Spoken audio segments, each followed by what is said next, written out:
Ma a pizzatészta egyik legvitatottabb és leginkább félreértett összetevőjéről fogunk beszélni, az olívaolajról.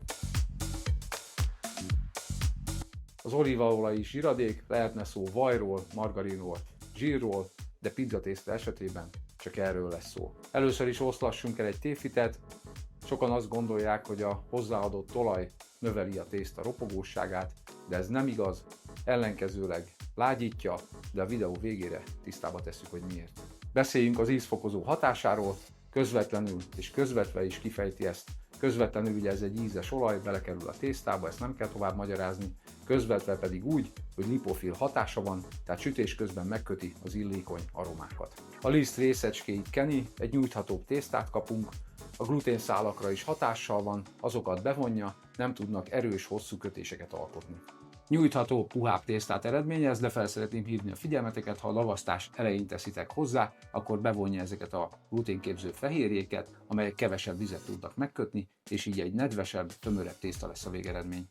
1-3% olívaolaj segítheti a térfogat növekedést, de minél többet adunk hozzá, annál sűrűbb és kevésbé levegős lesz a tésztánk, ugyanis megzavarja a gluténfejlődést, amely nem tudja visszatartani majd a gázokat. De ez nem jelenti azt, hogy a végeredmény nem lenne egy puha termék. Az olaj hidrofób, ezért segít megtartani sütés közben a nedvességet, ráadásul nem párolog el, mivel zsiradék, 5%-ig egyébként ez a nedvesség megtartó hatása nem jelentős, és a végeredményben egy nedves, puhabb érzetet okoz.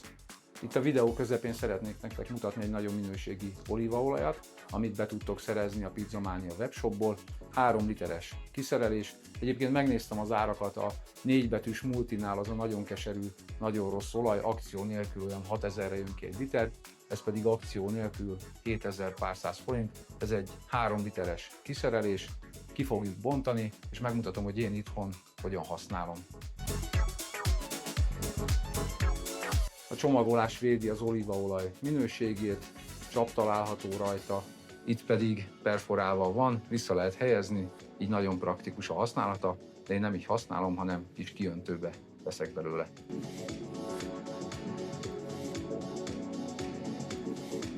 Ahogy a neve is mutatja, Intenso egy karakteresen gyümölcsös, egy ilyen csípős utóízű, enyhén kesernyés olívaolaj, de tényleg nagyon karakteres. A Guglielmi család gyártja, 1954 óta foglalkoznak olívabogyó termesztéssel, abszolút prémium minőség, 100%-ban olasz és Andria környékéről származik. Még egy kis érdekesség a füstölt olívaolajuk, a legtöbb helyen kapható olívaolaj aromásított, ez viszont tényleg füstölve van, mégpedig a tulajdonos elmondta, hogy amikor megrendeli valaki a terméket, ugye nagyobb mennyiségben, akkor fejtik le, füstölik szigorúan 4 órán keresztül, és akkor lesz meg neki az a megfelelő, nagyon finom, mély, füstös íze.